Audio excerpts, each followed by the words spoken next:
기출문제의 일부 변형이나 재출제가 반드시 제가 강조드리고 싶습니다. 절반입니다. 문항출제입니다. 문항출제 보면 앞서 말씀드린 문항출제 인력풀에 한계가 있다는 거죠. 그러니까 그 교수님이 또 들어오시고 또 비슷한 걸 출제하십니다.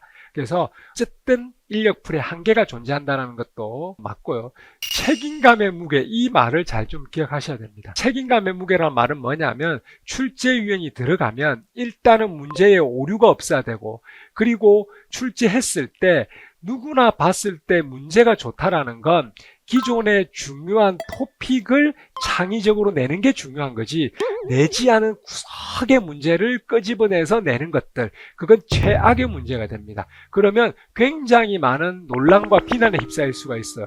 굉장히 책임감이 든다고요. 제가 출제를 하러 들어가도 어떤 문제를 출제하겠습니까?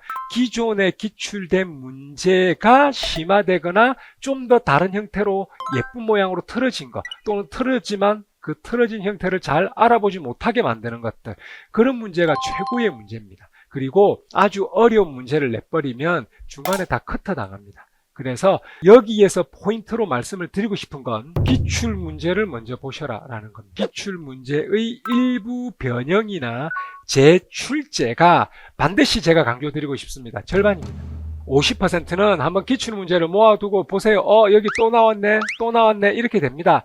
그래서 기출문제의 일부 변형이나 재출제라는 건 거기에 있던 답이 똑같이 나온다는 게 아니고 이 문장에 나왔던 게 또 다르게 나온다.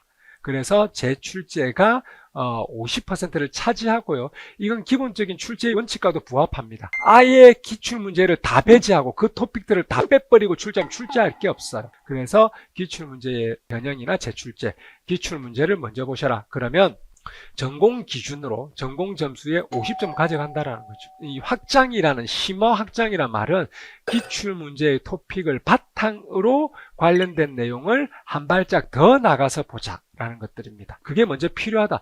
진짜 내가 그것까지 다 됐다. 그러면 더 정말 나오지 않은 희한한 문제, 희한한 부분까지 다 보세요.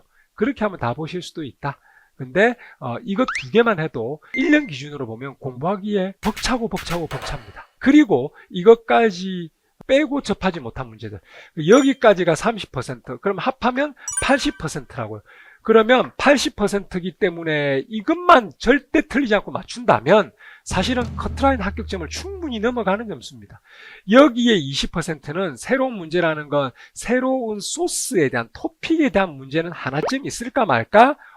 전혀 없는 새로운 게 나왔네? 이건 하나쯤 있을까 말까고, 새로운 문제라는 건 선생님들이 어려워하시는 복잡하고 긴, 보통 보면 분자생물학의 실험들과 관련된 해석된 문제, 이런 것들이 20%를 차지하죠. 이것들은 좀 표현이 그렇습니다. 대비하기가 쉽지 않아요. 그 문제를 그대로 따오는 게 아니니까요. 전공서적이나 필수세포생물학, 그 뒤에 전공생물학 있는 그 실험을 그대로 따와서 내는 게 아니거든요.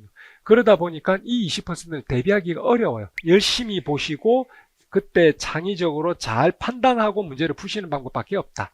그래서 선생님들이 잡아 나가셔야 될 건 지금 시점에서는 기출문제와 기출문제를 바탕으로 한 확장과 심화를 반드시 잡으셔라. 그리고 이 20%에 너무 집중하지 마셔라.